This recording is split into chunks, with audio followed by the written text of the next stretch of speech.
Really যারা আন্দোলনে ভালো ভূমিকা রাখতেছেন দুনিয়াও তারা শান্তিতে আছে, জেলে থাকলেও শান্তিতে আছে, প্রশান্তির সাথে আছে, আছে কিনা বলেন? এই যে আমাদের যে হাজার হাজার লোক জেল খাটলো, কোন লোক মন খারাপ করে বেরোছে নাকি জেল থেকে? বলেন, দেখবেন মন খারাপ করার লোক পাইতে পারেন দু একজন, অধিকাংশ লোকই মন খারাপ করে। চাকরিরও পরোয়া নেই, অনেকের চাকরি চলে গেছে জেলে থাকতেই। আমি দেখছি তাদের মধ্যে কোনো উদ্বিগ্নতার কোনো ছাপ তাদের চেহারার মধ্যে নাই। আল্লাহ তাআলা কি তাদের না খাওয়া রাখছে? আর বিকল্প ব্যবস্থা হয়েছে না? আল্লাহ পারে কিনা বলেন, পারে কিনা? আল্লাহ পারে না এমন কোনো কাজ আছে? আওয়ালাম ইয়ালাম আন্নাল্লাহ ইয়াবসুতুর রিজকা লিমান ইয়াশা।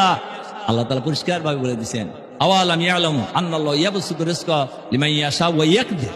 মানুষ কি জানে না যে আল্লাহ যাকে চান তার রিজিক বাড়ায় দেন, আর যাকে চান তার রিজিক কমায় দেন? এই ক্ষমতা কার হাতে? এবং মানুষের বিপদ মুসিবত কার হাতে? মানুষের মৃত্যু কার হাতে? যেগুলি নিয়ে মানুষ বেশি চিন্তা করে, রিজিক কার হাতে, মৃত্যু কার হাতে, বিপদ মুসিবত কার হাতে? সবই যদি আল্লাহর হাতেই হয়, তার মানে আল্লাহ ছাড়া আর কোন জায়গায় দাঁত দৌড়াদৌড়ি করবে? কাজেই সম্মানিত দায়িত্বশীল ভাইদের কাছে আমি বিনীতভাবে অনুরোধ রেখে আমার কথা শেষ করতে চাই যে আসুন এই অঞ্চলটাকে আমরা জামাতের অঞ্চল, ইসলামী আন্দোলনের অঞ্চল বানাবো ইনশাআল্লাহ। এটাকে আমাদের এমন সংগঠন আমরা এখানে গড়ে তুলতে চাই যাতে করে আগামী দিনে বাংলাদেশের সফল ইসলামী বিপ্লবের আন্দোলনে ঐতিহাসিক ভূমিকা পালন করবেন ইনশাআল্লাহ।